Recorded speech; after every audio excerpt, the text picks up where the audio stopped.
m'appelle Dominique Arambourg et je suis responsable d'une chambre d'hôte et table d'hôte.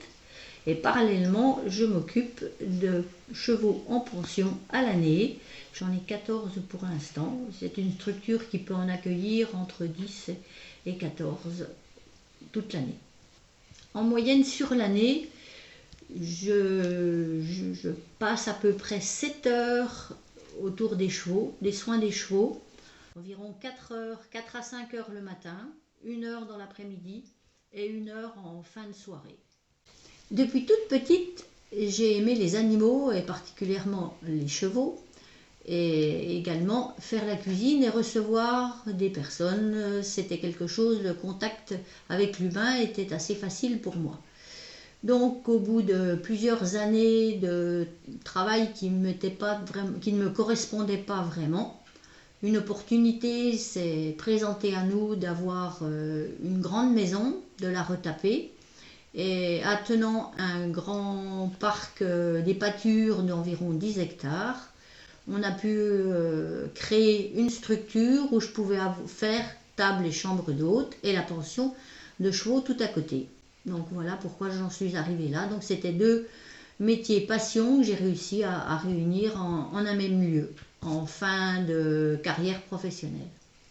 Alors, au niveau de la chambre d'hôte, il faut être très disponible, très tolérant, être assez empathique et comprendre les besoins des autres qui aiment être un peu comme chez eux. Donc, et il faut être très souple dans les horaires. Personnellement, j'accepte les petits déjeuners avec une très grande plage horaire entre 7h et midi. Et accepter de faire des repas le soir, même un petit peu tard si les personnes arrivent tardivement. Donc ça, il faut avoir ces qualités-là.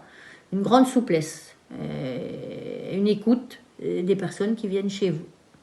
Et quant à la pension de chevaux, eh bien, il faut pouvoir travailler physiquement tous les jours de l'année, être à l'écoute, très observateur à l'écoute des animaux, repérer s'ils ont des maladies ou des problèmes pour que le propriétaire se rende compte qu'on s'occupe au mieux de son animal qui est pour lui très, très important et comme il y est très attaché.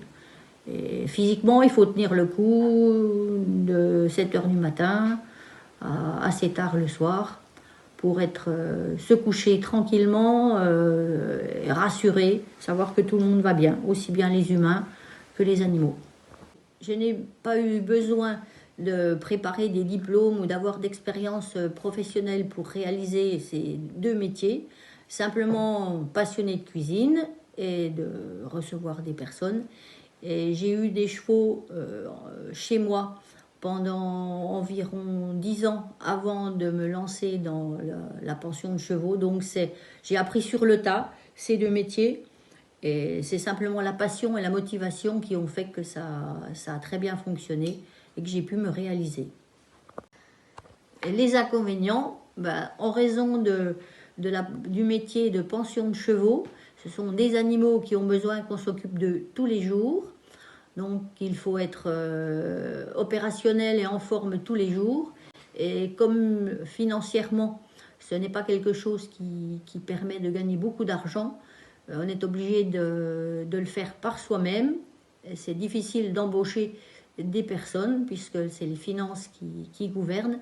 Et ensuite, il faut trouver des personnes très qualifiées dont on aurait entière confiance, ce qui est un petit peu difficile quand il s'agit d'animaux qui nous sont confiés par des propriétaires qui adorent leurs animaux, donc ils ne peuvent pas se permettre de risquer qu'on s'occupe mal d'eux. Les avantages, c'est de faire ce qu'on aime, quand on est passionné de choses et qu'on arrive à les réaliser et à gagner un petit peu d'argent avec ses passions, c'est formidable. Le travail à domicile, parce que je ne suis pas une personne qui aime se déplacer pour travailler, je préfère être chez moi et donc c'est un lieu tranquille, à la campagne, ce qui me correspondait tout à fait.